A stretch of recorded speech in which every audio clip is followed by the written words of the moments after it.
Hi friends, எல்லோரும் எப்படி இருக்கீங்க? நம்ம சேனலில் வீடியோ போட்டு இன்னையோட ஒரு 4 நாள் கிட்ட ஆகுதும். நம்மளுடைய சப்ஸ்கிரைபர் சிஸ்டர்ஸ் வந்து கமெண்ட் பண்ணியிருந்தீங்க, ஏன் லாங் வீடியோ வந்து போடலை, லாங் வீடியோ எப்போ வரும், ஏன் என்னாச்சு வீடியோ போடலைன்னு சொல்லி வந்து கேட்டிருந்தீங்க. கமெண்ட்ஸ் படிக்கும்போதே உண்மையிலே எனக்கு ரொம்ப சந்தோஷமாக இருந்ததுங்க. நம்மளுடைய வீடியோவும் பார்க்குறதுக்கு நிறைய பேர் வந்து இருக்கிறாங்க, ஏன் வீடியோ போடலைன்னு சொல்லி கேட்குறதுக்கு நமக்காக ஆள்கள் இருக்கிறாங்கன்னு நினைக்கும் போது ரொம்ப ரொம்ப சந்தோஷமாக இருக்குது. கேட்ட நல்லவங்களுக்கு என்னுடைய மனமார்ந்த நன்றிகள். அது மனசுக்கு ஏதோ கொஞ்சம் ஒரு மாதிரியாகவே இருந்ததுங்க. வீடியோ போடணுன்னே வந்து தோணலை, அதனால தான் வந்து வீடியோ ஷேர் பண்ணலை. இப்போ பார்க்குற வீடியோ கூட வந்து பார்த்திங்கன்னா லாஸ்ட் வீக் வந்து எடுத்தது தான். அதை எடுத்துமே வந்து எனக்கு ஷேர் பண்ணணுன்னு வந்து தோணலை. வர வியூஸும் வந்து போயிடுமேன்னு கொஞ்சம் பயம் வேறு, அதனால தான் வந்து இன்றைக்கி வீடியோ வந்து ஷேர் பண்ணுறேன். தொடர்ந்து ஒரு 3 நாளைக்கு வீடியோஸ் இருக்குது, கண்டினியூ வந்து போடுறதுக்கு ட்ரை பண்ணுறேன். இது போன வாரம் செவ்வாய்க்கிழமைக்கு எடுத்த வீடியோ. அன்னைக்கு வந்து காலையில் எல்லா வேலையும் முடிச்சுட்டு அதுக்கப்புறமா தான் பசங்களை கொண்டு போய் ஸ்கூலில் விட்டுட்டு வந்து வீடியோ எடுக்க ஸ்டார்ட் பண்ணணும். காலையில் வந்து டிஃபன் மட்டும்தாங்க இப்போ வந்து செய்கிறேன், லஞ்சு செய்கிற வேலை இல்லை. ஏன்னா அவங்களுக்கு லஞ்சு ஆஃபீஸ்லேயே தான், அதனால தான் வந்து லஞ்சு செய்யலை. என்ன டிஃபன் செய்கிறோன்னா டிஃபன் பசங்க எடுத்துகிட்டு போய்க்கிறாங்க. இன்றைக்கி வந்து இட்லியும் அந்த தக்காளி கரைச்ச சட்னி, இட்லி மாவு வந்து கரைச்சி ஊற்றுற சாம்பார், இது கரைச்ச சட்னி நாங்கள் வந்து சொல்லுவோம். அந்த சாம்பார் பருப்பு இல்லாத சாம்பார் தான் வந்து வச்சுருந்தேன். அது ஆறிடுச்சுன்னா அதுமாரி தாங்க கொஞ்சம் கெட்டியாக ஒரு மாதிரியாக இருக்கும். அதை திருப்பி வந்து சூடு பண்ணி சாப்பிட்டா தான் வந்து நல்லாயிருக்கும். சும்மா ஒரு 1/2 கிளாஸ் தண்ணி ஊற்றி திருப்பி சூடு பண்ணிவிட்டு எனக்கு மட்டும் வந்து தோசை ஊற்றிட்டு இருந்தேன். இன்றைக்கி கொஞ்சம் க்ளீனிங் வேலை வந்து பண்ணலான்ட்டு இருக்கேங்க. அதாவது கிச்சனில் இருக்கிற ஒரு ஷெல்ஃப் மட்டும் வந்து அதாவது மளிகை பொருட்கள்லாம் கொட்டி வச்சுருக்கிற அந்த பாக்ஸ்லாம் எல்லாமே காலியாக தான் இருக்குது. மளிகை பொருட்கள் வாங்கிட்டு வந்து இன்னும் வந்து நான் ஸ்டோர் பண்ணலை, அப்படியே வாளியில் வச்சுருக்கிறேன். சரி, இன்றைக்கி அது எல்லாமே விலைக்கு காய வச்சுட்டு ரீஃபில் பண்ணிடலான்னு நினச்சிட்டு இருக்கிறேன். இன்றைக்கி கோயில் போகிறதுக்கு நேற்று நைட்டே வந்து அரளிப்பூ வந்து வாங்கிட்டு வந்திருந்தாங்க. நேற்று என்னமோ கட்டணுன்னே வந்து தோணலை. சரி, இன்றைக்கி பகலில் வந்து கட்டிக்கலாம்ட்டு எடுத்து ஃப்ரிட்ஜில் வச்சுட்டேன். அதை வெளியில் எடுத்து வச்சா தான் வந்து ஞாபகம் வரலன்னா மறந்து போயிடும். அதான் எடுத்து வந்து வெளியில் வச்சேன். சாப்பிட்டுட்டு அதுக்கப்புறமா அன்றைக்கெலாம் வந்து யூடியூப்பில் வந்து வீடியோ அப்லோட் பண்ணினேன். அந்த யூடியூப் ஒர்க் தான் வந்து பார்த்துட்டு அதுக்கப்புறமா தான் அந்த க்ளீனிங் வேலையை வந்து ஸ்டார்ட் பண்ணினேன். மணி வந்து 10:45 ஆகிடுச்சி. சாப்பிட்டுட்டு கொஞ்சம் நேரம் அப்படி டிவி பார்த்துட்டு இருந்தேன். பூ கட்டலாம் தான் நினச்சிட்டு இருந்தேன். சரி, அப்புறம் ஃபோனில் வேறு வந்து ஸ்டோரேஜ் இல்லை, வீடியோ எடுக்க வேறு ஸ்டார்ட் பண்ணியாச்சு. அதனால் இன்றைக்கி உள்ள வீடியோவை வந்து எடிட் பண்ணி அப்லோடு பண்ணியாச்சு. எடிட் பண்ண வேண்டியதெல்லாம் வந்து டெலீட் பண்ணியாச்சு. இனிமேல் வந்து வீடியோ எடுக்கலாம், அதனால தான் வந்து பூ கட்டுறதுக்கு முடியல. இப்போ வந்து பூ கட்டல, ஒரேடியாக வந்து இன்றைக்கி செவ்வாய்க்கிழமை வர மதியம் வந்து வெற்றிலை தீபம் வந்து போடுவேன். ஒரேடியாக வந்து தீபம் போடுறதுக்கு முன்னாடி வந்து பூ கட்டிடலாம், கோயிலுக்கும் வேறு எடுத்துகிட்டு போகணும். வந்து பார்த்திங்கன்னா வெயில் அடிக்க ஆரம்பிச்சிச்சு. இன்றைக்கி வந்து கொஞ்சம் கிச்சன் க்ளீனிங் வந்து பண்ண போகிறேன். இந்த ஷெல்ஃபு மட்டும், அதாவது மெயின் ஷெல்ஃபு கிடையாது, இந்த பிளாஸ்டிக் ஐட்டம்லாம் வச்சுருக்கோம் இல்லைங்களா, இந்த ஷெல்ஃப் மட்டும் வந்து எல்லாத்தையும் வந்து விலைக்கு காய வச்சுட்டு வாங்கிட்டு வந்த மளிகை பொருட்கள் எல்லாமே வந்து ரீஃபில் பண்ணணும். லாஸ்ட் மந்த்தே வந்து பார்த்திங்கன்னா தொடச்சி தான் விட்டேன். லாஸ்ட் மந்த்து வந்து நான் கழுவலை. ஃபுல்லாக டீப் க்ளீனிங் பண்ணலான்னு தான் நினச்சிட்டு இருந்தேன். சரிம்மா, மாதம் பிறந்த ஆயுத பூஜை க்ளீனிங் இருக்குது, ஒரேடே வந்து அந்த ஷீட்லாம் எடுத்துகிட்டு அப்போ வந்து வாஷ் பண்ணிக்கலாம். இப்போ சும்மா வந்து இந்த பாக்ஸ் மட்டும் வந்து கழுவி காய வச்சுட்டு ரீஃபில் பண்ணிக்கலான்ட்ருக்கேன். அது இல்லாமல் இந்த பவுட்ரு ஐட்டம்லாம் வந்து காலி ஆகிடுச்சு, மசாலா பவுட்ரு ஐட்டம்லாம் அதுவும் வந்து இடிக்கணும். அப்படி இடிச்சிட்டு இதில் வந்து திருப்பி ரீஃபில் பண்ண முடியாது, நல்லாவும் இருக்காது. அதனால் வந்து விலைக்கு காய வச்சுட்டு ஒரேடியாக வந்து மசாலா பவுடர்லாம் அது இன்றைக்கி செய்ய மாட்டேன், நாளைக்கு தான், நாளைக்கு வறுத்துட்டு பொடி பண்ணி வச்சுருவேன். இப்போ கடகடன்னு இந்த வேலையை பார்க்க போகிறேன். இந்த இடத்துல வந்து ரொம்ப கண்ணாபின்னான்னு தாங்க இருக்குது. பாக்ஸ் ஐட்டம் வந்து தெரியாதனமாக அந்த 24 ஐட்டம் உள்ளதை வாங்கிட்டேன். இது என்ன ஆயிடுச்சுன்னு வந்து பார்த்திங்கன்னா, இந்த மூடி வந்து கரெக்டாக வந்து மூட முடியல, அதை பார்த்து தான் மூடுற மாதிரி இருக்குது. நெருக்கமாக இருக்கிறனால ஒவ்வொரு பாக்ஸை எடுக்கும் போது டக்குன்னு வந்து மூடி வந்து கழட்டிக்குது. அந்தளவுக்கு டைட்டாக வந்து இல்லை. ஆரம்பத்தில் டைட்டாக இருந்தது, நம்ம எடுத்து யூஸ் பண்ண ஒரு மாதிரி லூஸ் ஆன மாதிரி ஆயிடுச்சு. இந்த மாடல் வந்து ஏண்டா வாங்கணும்னு ஆயிடுச்சு. அதாவது இந்த மூடி மேலாக்க இல்லாமல் உள்ளே ப்ரெஸ் பண்ணுற மாரி இருக்கிற மாரி இருந்தால் கொஞ்சம் நல்லா இருந்திருக்கும். அதுதான் தப்பு பண்ணிவிட்டேன். கொஞ்சம் நாளைக்கு இதை யூஸ் பண்ணிவிட்டு அதுக்கப்புறமா வேறு வாங்கிக்கலாம், நல்லா தானே இருக்குது அப்படின்ட்டு அப்படியே விட்டாச்சு. இருந்தாலும் ரொம்ப கச்சின்னு இருக்குது. இந்த ரோவை ஃபுல்லாகவே வந்து எடுத்துட்டோம்னா கொஞ்சமாவது வந்து ஃப்ரீயாக இருக்கிற மாரி இருக்கும். இதுக்கு ஒரு வழி வந்து பண்ணணும், என்ன பண்ணுறதுன்னு நம்ம தான் யோசிக்கணும். இது வந்து திருப்பி இங்கேயும் கொண்டு வந்து வைக்க முடியாது, ஏன்னா இந்த ஸ்டாண்ட்லேயும் வந்து பார்த்திங்கன்னா ஃபுல்லாக தான் இருக்குது. மீஷோவில் அந்த ஹோல்டர் ஒன்று வாங்கியிருந்தேன், அது ஒன்று யூஸ் பண்ணாமலே தான் வந்து வச்சுருக்கிறேன். அது வேணால் இதுகிட்ட ஃபிக்ஸ் பண்ணிவிட்டு இந்தமாரி ஐட்டம்லாம் அதில் வந்து வைக்கலாமான்னு பார்க்குறேன். இருந்தாலும் பாட்டில் ஐட்டமாக இருக்குது, வெயிட் தாங்காமல் கீழே விழுந்துருச்சுன்னா உடஞ்சிடுமோன்னு ஒரு பயமும் இருக்குது. அதே மாதிரி யோசனை பண்ணி தான் அது வந்து செய்யணும். பாருங்கள் 2 நாளில் தான் ஆவத்து செஞ்சு அதுக்குள்ளே வந்து 3/4 காலி ஆகிடுச்சு. இன்றைக்கி இந்த ஷெல்ஃப் மட்டும் தான் வந்து க்ளீன் பண்ண போகிறேன். இது எல்லாமே வந்து அதில் கொஞ்சம் கொஞ்சம் தான் இருக்குது, மற்ற எல்லாமே எம்டியாக தான் இருக்குது. எல்லாத்தையும் எடுத்து வேறு தட்டில் பாக்ஸில் கொட்டி வச்சுட்டு இது ஃபுல்லாக விளக்கிட்டு காய வச்சுட்டு அதுக்கப்புறமா ரீஃபில் பண்ண போகிறேன். அதுக்கு முன்னாடி பார்த்திங்கன்னா இந்த விளக்கி வச்சுருக்கிற பாத்திரத்தை வந்து எடுத்து வைக்கணும். சாம்பார் இன்னும் கொஞ்சம் தான் இருக்குது, இட்லி 2 இருக்குது. இட்லி சாப்பிட்லான்னு தான் நினச்சேன், அந்த ஒரு தோசை சாப்பிட்டதே ஃபுல்லாகிடுச்சு. 2 இட்லி இருக்குது. மதியத்துக்கு சாதமும் கொஞ்சம் நேற்று வடித்த சாதமும் இருக்குது, அதை திருப்பி சூடு பண்ணிவிட்டு ஏதாவது துவையல் அரைச்சி சாப்பிட்லான்னு தான் நினச்சிட்ருக்கேன். அது நேரத்துக்கு தகுந்த மாதிரி தான் என்ன சாப்பிட போகிறோன்னு அப்போ தோணுதோ அதை செஞ்சு சாப்பிட்டுப்பேன். முதல்ல இந்த பாத்திரத்தை எடுத்து வச்சிட்டோம்னா பாக்ஸில் விளக்கி இதில் போட்டுக்கிறதுக்கு கொஞ்சம் ஈஸியாக இருக்கும். வெளியில் தூக்கிட்டு போய் அப்படியே காய வச்சுக்கலாம். ஆனால் இது தான் சொன்னேன், இந்த ஹோல்டர் மாரி ஒன்று கரண்ட்டு போயிடுச்சு. இந்த ஹோல்டர் மாரி வந்து இன்னொன்று வச்சுருக்கிறேன். இதுதான் வந்து அந்த இடத்துல செட் பண்ணலான்னு நினச்சிட்ருக்கேன். பார்ப்போம் அதை வெயிட் தாங்குமா என்னன்னு தெரியல. கரண்ட்டு போனதுனால இருட்டாக இருக்குது. நான் விளக்கிட்டு காமிக்கிறேன்.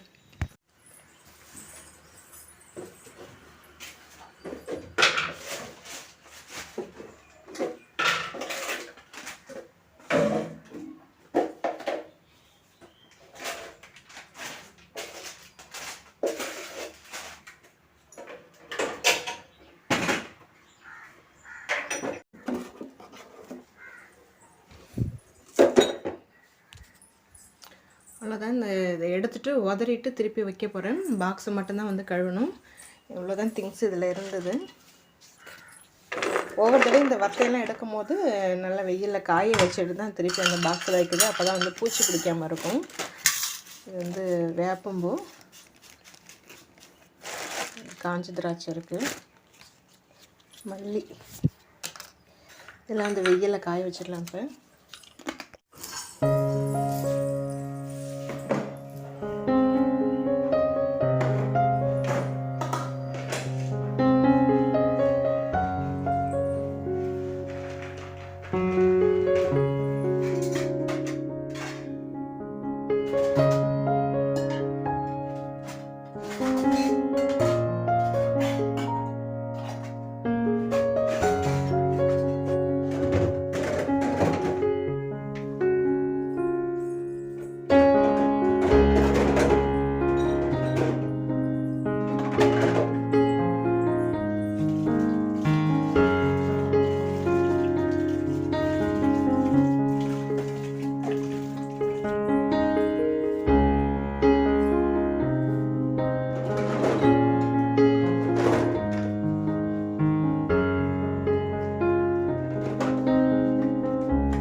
ஃபஸ்ட்டு விளக்கி கழுவி காய வைக்கிறதெல்லாம் வச்சிட்டோம்னா அது காயிற கேப்பில் அந்த ஷெல்ஃப் வந்து நான் க்ளீன் பண்ணிவிடுவேன். இதுவும் நல்லா வந்து காஞ்சிடும். இடையில ஒரு வாட்டி எல்லாமே வந்து திருப்பி விடணும். பசங்களை ஸ்கூலுக்கு அனுப்பி விட்டதுக்கப்புறமா பகல் டைமில் வந்து ஒன்று காலையிலையும் சரி மதியம் சரி நம்மளுக்கு கண்டிப்பாக வந்து நேரம் நிறைய வந்து கிடைக்கும். அந்த டைமில் வந்து நமக்கு வீட்டில் நிறைய வேலைகள் ஏதாவது பெண்டிங் வச்சுருப்போம். அது ஏதாவது ஒரு வேலைகள் வந்து ஒவ்வொரு நாளைக்கும் ஒன்று எடுத்து நீங்கள் செஞ்சிங்கனாலே உங்கள் வீடு எப்போதுமே பார்க்கறதுக்கு கொஞ்சம் அழகாக இருக்கும். எதுனா வந்து பகலில் மதிய டைம்லலாம் தூங்காமல் இருக்கணும்னு வந்து நினச்சிங்கன்னா இந்த டிப்பை வந்து ஃபாலோ பண்ணி பாருங்கள். நீங்கள் தூங்காமலேயும் இருக்கலாம், உங்களுக்கு வேலையும் ஆன மாதிரி இருக்கும். உங்கள் வீடு எப்போதுமே நீட் அண்ட் க்ளீனாக வந்து இருக்கும். ஒன்று காலை டைமில் வந்து ஏதாவது உங்களுக்கு போர் அடிக்கிற மாதிரி இருந்ததுன்னா கிளாஸ்க்கு வந்து போங்க. டைலரிங் கிளாஸ் இருக்குது, ஆரி ஒர்க்கு, சிறு சிறு கைத்தொழிலுக்கான கிளாஸ் நிறைய வந்து இருக்குது. காலை டைமில் அந்த கிளாஸ் போயிட்டு வரலாம். மதிய டைமில் இந்த மாதிரி க்ளீனிங் வேலையை வந்து பார்க்கலாம். உங்களுக்கு மனசு எப்போதும் ஏதாவது ஒரு விதத்தில் கஷ்டமாக இருக்குதா? இல்லை உங்களை யாராவது வந்து கஷ்டப்படுத்துகிறாங்களா? மனசு எப்போதுமே ரொம்ப ஃபீலிங்காக இருக்குதா? கண்டதை யோசித்து மனசை வந்து குழப்பிக்கிறீங்களா? உங்களே கஷ்டப்படுத்திக்கிறீங்களா? அதுலேருந்து வந்து விடுபடணும்னா நீங்கள் உங்களுக்கு பிடிச்ச விஷயங்களை வந்து செஞ்சால் தாங்க அதுலேருந்து நீங்கள் வந்து மாறலாம். அதாவது இதுமாரி க்ளீனிங் வேலையோ வீட்டு வேலைகளோ ஏதாவது ஒன்று செஞ்சுக்கிட்டே இருங்க. உங்களை எப்போதுமே பிஸியாக வச்சுக்கோங்க. இல்லை உங்களுக்கு பிடிச்ச மாதிரி எங்கேயாவது வெளியில் கிளாஸ் போங்க, கோயிலுக்கு போங்க. அப்படி இல்லைன்னா ஃப்ரெண்ட்ஸுங்க கூட நல்லா டைம் ஸ்பெண்ட் பண்ணுங்கள். இல்லைனா டிவியில் உங்களுக்கு பிடிச்சதை வந்து படமோ காமெடியோ இல்லை படம் அது பாட்டோ பிடிச்சதை கேட்டுக்கிட்டே இருங்க. பார்த்துக்கிட்டு இருந்தீங்கன்னா உங்களுக்கு மைண்ட் கொஞ்சம் ரிலாக்ஸாக வந்து இருக்கும். நான் அப்படி தாங்க வந்து பண்ணுவேன். மனசுக்கு ஏதாவது ஒரு கஷ்டமாக இருந்ததுன்னா நான் ஏதாவது ஒரு வேலைகளை எடுத்து செஞ்சுக்கிட்டே இருப்பேங்க. எனக்கு மைண்டு ஃபுல்லாக அதில் டைவெர்ட் ஆகிடும். என் மனசு அந்த கஷ்டம் பாரம்லாம் கொஞ்சம் குறையும். அப்படி இல்லைன்னா கோயிலுக்கு போயிடுவேன். பசங்க கூட கொஞ்சம் நேரம் நல்லா டைம் ஸ்பெண்ட் பண்ணுவாங்க. அதுவும் எங்கள் வெற்றி கூட வந்து டைம் ஸ்பெண்ட் எனக்கு மனசு எவ்வளோ ரிலாக்ஸ் ஆகிடும். பார்த்திங்கன்னா ஃபஸ்ட்டு அது விளக்கி காய வைக்கிறதெல்லாம் வச்சுட்டு அதுக்கப்புறமா ஷெல்ஃபில் க்ளீன் பண்ணிவிட்டு சும்மா லைட்டாக தான் வந்து அந்த தோசை சட்டி விட்டுட்டு திருப்பி அந்த ஸ்டெப் மாரி வந்து பண்ணியிருப்போம் இல்லைங்களா, தர்மக்கோல் அந்த பாக்ஸ்லாம் வச்சு அதெல்லாம் வந்து தொடச்சி செட் பண்ணி வச்சுட்டு இந்த கடைசியாக வந்து இந்த பாத்திரம் விளக்கி வைக்கிற டப்பையும் எப்போதுமே அது வந்து விளக்கி வச்சுருவேன். இல்லாட்டினா வந்து ஒரு மாதிரியே குழன்ட்டு இருக்கும் அந்த உள்ள பாத்திரம் வைக்கிற இடம், அந்த தண்ணி இருந்துக்கிட்டே இருக்கிறதுனால அதனால் கையோட அதையும் வந்து நல்லா வந்து விளக்கி வெயிலில் காய வச்சு எடுத்து வச்சுருவேன். அப்போ தான் அதுவும் வந்து நல்லாயிருக்கும். இந்த கவுண்டர் டாப் கீழே இருக்கிற ஷெல்ஃப் எல்லாமே வந்து பார்த்திங்கன்னா பாத்திரம்லாம் வந்து சில சமயம் பசங்களும் வந்து அடுக்கி வைக்கிறாங்களா, கொஞ்சம் கண்ணாப்பினான்னு அடுக்கி வச்சிடுறாங்க. அது நியூஸ் பேப்பர்லாம் எடுத்துகிட்டு வந்து மாற்றணும். இந்த மந்த்து பண்ணலான்னு தான் நினச்சேன். அப்புறம் மைண்டு மாறிடுச்சு. சரி ஒருபடியாக ஆயுத பூஜை க்ளீனிங் பண்ண தானே போகிறோம், அதுக்கு பண்ணிக்கலான்ட்டு வந்து விட்டுட்டேன். என்னதான் அப்பப்போ வந்து இந்த சிங்க்கு சுற்றி இருக்கிற இடம்லாம் நான் தேய்ச்சி கழுவினாலுமே வந்து சில சமயம் வந்து நம்ம அந்த பாத்திரம் அடிக்கடி விளக்கிட்டு இருக்கனாலும் சரி, அடிக்கடி நம்ம இந்த கை கழுவும் போது தண்ணி யூஸ் பண்ணிகிட்டு இருக்கிறனால அங்கங்கே தண்ணி படுற இடம் எல்லாமே லைட்டாக வந்து உப்பு கரை தெரியுது, லைட்டாக தான் தெரியுது. நல்லா அது ஒரு நாளைக்கு வந்து டீப் க்ளீனிங் வந்து பண்ணணும். அதுவும் கொஞ்சம் அலுப்பாக தான் இருக்குது, அது செய்யணுன்னே வந்து தோணலை. அப்படியே மேலோட்டமாக வந்து பாத்திரம் விளக்கி முடிச்சு கழுவி எப்போதுமே இந்த டைல்ஸு இந்த கவுண்டர் டாப் சுற்றி இருக்கிறத எல்லாமே தேய்ச்சி கழுவி விட்டுடுவேன். அதுமாரி தான் வந்து பண்ணிகிட்டு இருந்தேன். ஆனால் டீப் க்ளீனிங் கண்டிப்பாக ஒரு நாளைக்கு வந்து பண்ணால் தாங்க வந்து உப்புக்கரை வந்து ரொம்ப பிடிக்காமல் இருக்கும், பார்க்கவும் வந்து நல்லாயிருக்கும். இப்போ உங்களுக்கு பார்க்கும்போது வந்து தெரியாது, இது நல்லா தேய்ச்சி கழுவி விட்டதுக்கப்புறமா காஞ்சதுக்கப்புறமா நம்ம நின்றுட்டு விளக்குற இடம் மட்டும் தான் கொஞ்சம் அதிகமாக இருக்கிற மாரி எனக்கு தெரியுது. மற்ற சுற்றி இருக்கிற இடம்லாம் அந்தளவுக்கு வந்து இல்லை. அதை மட்டும் கொஞ்சம் நல்லா தேய்ச்சி கழுவணும். ஒவ்வொரு தடவை சோப்பு காலி ஆகிடுச்சுன்னா நான் சோப்பு போட்டு தாங்க வந்து பாத்திரம் விளக்குறது. விம்பார் தான், அது க்ரீன் கலர் சோப்பு இருக்கனால நம்ம அதை வச்சு யூஸ் பண்ணுற அந்த ட்ரே வந்து பார்த்திங்கன்னா அந்த கலருக்கே அப்படியே மாறிடுச்சு. என்ன தான் தேய்ச்சி கழுவி விட்டாலுமே அந்த கலரு சாயம் பிடிச்சது போக மாட்டேங்குது. எப்போதுமே ஒவ்வொரு தடையும் சோப்பு காலியானதுமே அதையும் நல்லா தேய்ச்சி கழுவி விட்டுடுவேன். அப்போ தான் அதுவும் வந்து பார்க்க கொஞ்சம் நல்லாயிருக்கும். எப்போதுமே ரொம்ப உப்பு கரை பிடிக்காமல் இருக்கிறதுக்கு இந்த டிப்பை ஃபாலோ பண்ணுங்கள். ஒவ்வொரு தடையும் பாத்திரம் விளக்கி முடிச்சதுக்கப்புறமா தண்ணியெலாம் வடிஞ்சதுக்கப்புறமா அதை தான் அந்த இடத்துல எடுத்து வச்சுட்டு அந்த சிங்க்கை சுற்றி இருக்கிற இடம்லாம் தண்ணி நிற்காமல் வந்து இதுமாரி வைப் பண்ணி விட்டுட்டாலே வந்து எந்நேரமாக அந்த இடம் ட்ரையாகவே வச்சுக்கிட்டாலே அந்தளவுக்கு வந்து உப்பு கரை பிடிக்காது. அப்புறம் இடையிலலாம் நம்ம கிச்சனுக்கு வரும்போது அப்புறம் ஹேண்ட் வாஷ் பண்ணும்போது டக்குன்னு நம்ம வந்து சிங்கில் தான் வந்து கை கழுவோம். அப்புறம் அந்த சுற்றிலலாம் தண்ணி லைட்டாக படும். அது நம்ம கொஞ்சம் வேலை பண்ணிட்டு வந்து தள்ளி விட மாட்டோம், கொஞ்சம் அலுப்பு போட்டுட்டு அப்படியே விடுறதுனால தான் அது அப்புறம் அந்த இடம்லாம் தண்ணி நிற்கிற இடம் எல்லாமே வந்து உப்பு கரை வந்து பிடிக்குது. அப்புறம் அது மாதத்துக்கு ஒரு தடவை டீப் க்ளீனிங் பண்ணுற மாரி தான் வந்து இருக்குது. காலையிலேருந்து வந்து டீ காஃபி வந்து குடிக்கலைங்க. இப்போ தான் வந்து அடுப்பில் பால் வச்சுருக்கிறேன். ஒரு காஃபி போட்டு குடிச்சிட்டு அதுக்கப்புறமா வந்து பூ கட்டுற வேலை இருக்குது. பூ கட்டிட்டு அதுக்கப்புறம் வெத்தலை தீபம் போடுறதெல்லாம் வந்து இருக்குது. அது அப்படியே கொஞ்சம் நேரம் வந்து ரெஸ்ட் எடுத்துகிட்டு அந்த வேலையை வந்து பண்ணுவேன். அடுப்பில் பாலை வச்சுட்டு அது கொதி வர கேப்பில் சரி மீஷோவில் வாங்கின சாரீ வந்து வீடியோ எடுக்கணும்னு சொல்லிட்டு அன்றைக்கி எடுத்துகிட்டு இருந்தேன். ஆல்ரெடி இந்த வீடியோலாம் வந்து நீங்கள் பார்த்துருந்துருப்பீங்க. அதை நான் அன்றைக்கி தான் வந்து அதை வீடியோ எடுத்துகிட்டு இருந்தேன். நிறைய சிஸ்டர் வந்து நான் அதில் கமெண்ட் பண்ணியிருந்தேன், அந்த சாரீக்கு வந்து என்ன கலர் வந்து ப்ளவுஸ் போட்டால் நல்லாயிருக்குன்னு சொல்லி கேட்டிருந்தேன். நிறைய பேர் வந்து அந்த ரெட் கலர் வந்து சொல்லியிருந்தீங்க. கண்டிப்பாக அந்த ரெட் கலர்லேயே வந்து நான் ப்ளவுஸ் ஸ்டிச் பண்ணிக்கிறேன். இது வந்து என்னுடைய கல்யாண நாளுக்காக வந்து நான் எடுத்துருக்கிறேன். தீபாவளிக்கு அடுத்த நாள் வந்து வருது. அதுக்குள்ளே வந்து பார்த்திங்கன்னா ப்ளவுஸ் வந்து ஸ்டிச் பண்ணணும். ப்ளவுஸில் வந்து அந்த பிளாக் கலரில் பைப்பிங் வச்சு வந்து ஸ்டிச் பண்ணலாமா, இல்லை சிம்பிளாக சிங்கிள் லைனில் ஏதாவது ஒரு ஆரி ஒர்க்கு வந்து போட்டு பார்க்கலாமான்னு ஒரு ஐடியாவில் வந்து இருக்கிறேன். இதுக்கும் எது பண்ணலான்னு ஒரு கமெண்ட் வந்து ஒரு சஜஷன் வந்து எனக்கு கொடுங்க. அதுக்குள்ளே பால் கொதிச்சிருந்தது, ஒரு காஃபி போட்டு குடிச்சிட்டு அதுக்கப்புறமா தான் இது வீடியோ எடுத்துகிட்டு இருந்தேன். இந்த சாரீ வந்ததுக்கப்புறம் தாங்க டக்குன்னு ஞாபகம் வந்தது. சேம் இதே பிளாக் அண்ட் ரெட்டில் வந்து ஒரு சாரீ வந்து வச்சுருக்கிறேன், நெட் டைப் அது. ஆனால் அது கொஞ்சம் இல்லை, ரொம்பவே கொஞ்சம் மொடனாக இருக்கும் அது. ஆனால் வந்து கட்டினா ரொம்ப நல்லாயிருக்கும். ஆர்டர் பண்ணும்போது எனக்கு அந்த திங்கிங்கே வந்து வரலைங்க. வீட்டுக்கு வந்ததுக்கப்புறம் தான் சேம் இதே காம்பினேஷனில் வச்சுருக்கிறோமேன்னு அப்புறம் தோணுச்சு. சரி ரிட்டர்ன் பண்ணலாமான்னு யோசித்தேன். சரி அப்புறம் வேணாம் அப்படின்ட்டு விட்டுட்டேன். ஏன்னா அந்த சாரீ கொஞ்சம் மொடன்னு இருக்கனால எப்போயாவது தான் வந்து கட்டுவேன். ரொம்ப ரேர் தான், வருஷத்துக்கு ஒரு தடவை என்னமோ தான் வந்து கட்டுவேன். இது இப்போ கொஞ்சம் நல்லா வந்து இது கட்டுறதுக்கு நல்லா வந்து வாட்டமாக இருக்குங்க. இது அடிக்கடி வந்து வியர் பண்ணுவேன். சரி இருக்கட்டும் பரவாயில்ல அப்படின்ட்டு விட்டுட்டேன். நான் ரிட்டர்ன் பண்ணல இது. இப்போ நிறைய சிஸ்டர் உங்களுக்கு சாரீ ரொம்ப அழகாக இருக்குது, நீங்கள் கட்டுற சாரீ எல்லாமே நல்லா இருக்குதுன்னு வந்து சொல்லியிருந்தீங்க.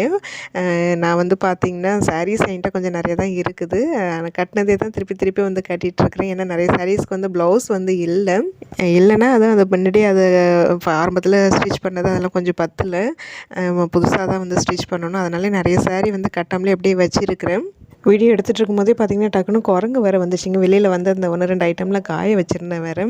டக்குனு குரங்கு வந்துருச்சு. அதான் வந்து அதை ஓட்டி விட்டுட்டுருந்தேன். காலையில் தாங்க எல்லாமே வந்து குப்பையை அள்ளி கொண்டு வெளியில் வந்து கவரில் வச்சுருந்தேன். காலையில் போகும்போது எடுத்துகிட்டு போகணும்னு நினச்சேன், மறந்துட்டு. சரி இப்போ பசங்களை அழைக்க போகும்போது கொண்டு போய் போட்டலான்ட்டு இங்கே வெளியில் வராண்டாவில் தாங்க வச்சுருந்தேன். குப்பை கவரை பிரித்து அப்படியே உதறி விட்டுடுச்சிங்க. அதான் ஏதோ சத்தம் கிட்டதுன்னு வெளியில் வந்ததுமே குரங்கா இருந்தது. அப்புறம் அதை விரட்டி விட்டுட்டு அது பெருக்கி திருப்பி அள்ளிட்டு இருந்தேன். அப்புறம் வந்து குரங்கெல்லாம் விரட்டி விட்டுட்டு அதுக்கப்புறமா வந்து பூ கட்டுற வேலையை தாங்க வந்து பண்ணிகிட்டு இருந்தேன். நம்ம வந்து பூ கட்டிட்டு அப்புறம் கொஞ்சம் நேரம் கழிச்சு வெற்றிலை தீபம் வந்து போட்டுட்டு அப்புறம் போய் பசங்களை வந்து கூட்டிகிட்டு வரதுக்கு டைமிங் வந்து கரெக்டாக இருக்கும். டிவியில் கந்த சஷ்டி இந்த கந்தகுரு கவசம் கேட்டுக்கிட்டே தாங்க பூ கட்டிகிட்டு இருந்தேன். கரெக்டாக ஒரு 12 மணி ஆகிடுச்சு. 1 to 2 தான் வந்து விளக்கு ஏற்றுவேன். டைம் இருக்குதுங்கிறனால சரி அந்த ஒன் ஹவரில் வந்து இப்போ மளிகை பொருட்கள் எல்லாமே வந்து ரீஃபில் பண்ணி வச்சிடலாமேன்ட்டு அந்த வேலையை தான் வந்து பண்ணிகிட்டு இருந்தேன். அதுக்குள்ளே இதுவும் நல்லா வந்து காஞ்சிச்சு, நல்லா வெயில் அடிச்சு நல்லா காஞ்சிச்சு. எல்லாத்தையும் கொண்டு வந்து உள்ளே வச்சு ரீஃபில் பண்ணிகிட்டு இருந்தேன். மணி பார்த்திங்கன்னா 12 தான் ஆகுது. 1/2 ஹவர்க்குள்ளேயே இந்த வேலையெல்லாம் ½ ஹவரில் இந்த வேலையெல்லாம் முடிச்சுட்டேன். எல்லாத்துலேயும் கொட்டி வச்சாச்சு. பார்த்திங்கன்னா இந்த ரோவை மட்டும் எடுத்துகிட்டா இன்னும் கொஞ்சம் நல்லாயிருக்கும். இதுக்கே பார்த்திங்கன்னா இதில் வந்து பவுட்ரு இடித்து இதில் வந்து கொட்டி வைக்கணும். இது வந்து இந்த ஸ்டிக்கர் ஒட்டி பார்த்தா நிற்க மாட்டேங்குது, கலண்டு விழுந்துருது. கம்மும் இல்லை, போயிடுச்சு. இப்போ இந்த பாட்டிலெல்லாம் பார்த்திங்கன்னா இந்த மிளகு, ஜீரகம், சோம்பு இந்த பொடியெல்லாம் வந்து இடித்து கொட்டி வைக்கணும். இது எல்லாமே வரிசையில் இங்கே தான் வச்சுருந்தேன். இதை எடுக்கும் போது அது தவறி கீழே விழுந்துருமோன்னு ஒரு பயத்துலேயே வந்து கொஞ்சம் எடுப்பேன். எல்லாத்தையும் கீழே எடுத்து வச்சுட்டு தான் அதுக்கப்புறம் எல்லாமே பேக் சைடு இருக்கிறதெல்லாம் எடுப்பேன். இப்போ இந்த ட்ரேயில் தான் வச்சுருக்கேன். இதுதான் வந்து பார்த்திங்கன்னா இங்கே செட் பண்ணலான்னு பார்த்தா ஆனால் பயங்கர வெயிட்டாக இருக்குது. நம்ம என்ன தான் வந்து ஹெவி குயிக்கை வச்சு ஒட்டினாலுமே நிற்காதுன்னு தான் நினைக்கிறேன். வெயிட்டு தாங்காது, கீழே விழுந்து உடஞ்சிரும். பேசாமல் இங்கே ஜன்னலில் வச்சு இது கட்டி விட்றலாமான்னு பார்க்குறேன். இது கொஞ்சம் சேஃபாக இருக்கும்னு நினைக்கிறேன். என்ன ஒன்று இங்கே ஜன்னலில் கட்டிட்டோம்னா அந்த கதவு மூடியே தான் வந்து இருக்கணும். சில சமயம் மறந்து போய் ஓப்பனில் வச்சிட்டோம்னா குரங்கு இப்போ வந்த மாதிரி வந்துச்சுன்னா அது வேலையை காமிச்சிரும். இதெல்லாம் தான் வந்து கட்டி விடலான்ட்டு இருக்கிறேன். சாதனாப்பா வந்ததுக்கப்புறம் தான் வந்து கட்டி விடணும். இது வேலைக்கு ஆகாது. இந்த இடத்துல ஒரு பித்தளை தவளை வச்சுருந்தேன், தண்ணி பிடிச்சி வைப்பேன் நான். என்ன தான் அதில் தண்ணி பிடிச்சி வச்சாலும் டக்குன்னு வந்து ஆரோவுக்கு தான் வந்து கை போகுது தவிர அதில் பிடிச்சி வச்சுருங்க ஞாபகமே வர மாட்டேங்குது. பிடிச்சி வேஸ்ட்டாக போகுதுன்னு தூக்கி இந்த சிலிண்டருக்கு பேக் சைடு தான் வச்சு விட்டுருக்குறேன் 2 தவளையும். அதேமாதிரி விளக்கிட்டு மேலே கவுத்து போடணும். வந்து பார்த்திங்கன்னா கீழே போய் வெத்தலை பிரிச்சுட்டு வந்து இந்த பூஜை ஷெல்ஃப் வந்து சும்மா லைட்டாக க்ளீன் பண்ணால் போதும். பூவை சாமி படங்களுக்கெல்லாம் பூ வச்சுட்டு வெத்தலை தீபம் வந்து போட்டுட்டு சாமி கும்பிட்டுட்டு கொஞ்ச நேரம் ரெஸ்ட் எடுத்துகிட்டு அதுக்கப்புறமா பசங்களை கூப்பிட்டுட்டு வந்தோம்னா கரெக்டாக இருக்கும். வெற்றிலை தீபம் வந்து தொடர்ந்து வந்து நான் போட்டுட்டு வந்துட்டுருக்கேங்க. அது ஒரு குறிப்பிட்ட பிரார்த்தனையை வச்சு தான் வந்து நான் போடுறேன்ற இல்லை, பொதுவாக என்னோடய குடும்ப நன்மைக்காக தான் வந்து நான் அந்த வெற்றிலை தீபம் வந்து தொடர்ந்து வந்து போடுறேன். செவ்வாய்க்கிழமை, தேய்பிறை, வளர்பிறை, சஷ்டி, கிருத்திகை அது எல்லா நாட்களுமே வந்து நான் போடுறேன். வெற்றிலை தீபம் தொடர்ந்து போடுறதுனால ஏதாவது மாற்றம் தெரியுதான்னு கூட ஒரு சிஸ்டர் வந்து கேட்டிருந்தாங்க. கண்டிப்பாக வந்து மாற்றம் இல்லாமலாம் இருக்காதுங்க. எல்லாம் நல்லது கெட்டது எந்த ஒரு விஷயமா இருந்தாலும் நான் என்ன வந்து வேண்டுதல் நம்ம குடும்ப நன்மைக்காக என்னென்னலாம் சொல்லி நான் வேண்டுறோமோ எல்லா விஷயத்துலையுமே எனக்கு வந்து கடவுள் பக்கபலமாக துணையாக தான் இருந்துட்டு வந்துட்டுருக்காங்க. அன்றைக்கி ஷார்ட்ஸ் வீடியோவில் இதை வந்து நான் ஷேர் பண்ணியிருக்கிறேன். இன்றைக்கி காலையில் பசங்களை ஸ்கூலில் விட்டுட்டு வந்ததுக்கப்புறமா ஒரு 9 மணிலேருந்து மதியம் ஒரு 2 மணி வரைக்கும் இன்றைக்கி என்னோடய வேலைகளெல்லாம் இப்படி தான் வந்து போயிட்டுருந்தது. இதை தான் நான் இன்றைக்கி ஷேர் பண்ணியிருக்கிறேன். கண்டிப்பாக உங்களுக்கு இந்த வீடியோ வந்து பிடிச்சிருக்கும்னு நினைக்கிறேன். வீடியோ பிடிச்சிருந்தால் லைக் பண்ணுங்கள். அப்படி நம்ம சேனல்லையும் வந்து சப்ஸ்கிரைப் பண்ணிக்கோங்க. அப்படி உங்களுடைய ஃப்ரெண்ட்ஸ் அண்ட் ஃபேமிலிக்கும் வந்து ஷேர் பண்ணிக்கோங்க. நாளைக்கு இன்னொரு இன்ட்ரெஸ்டிங்கான ஒரு வீடியோவில் வந்து பார்க்கலாம்.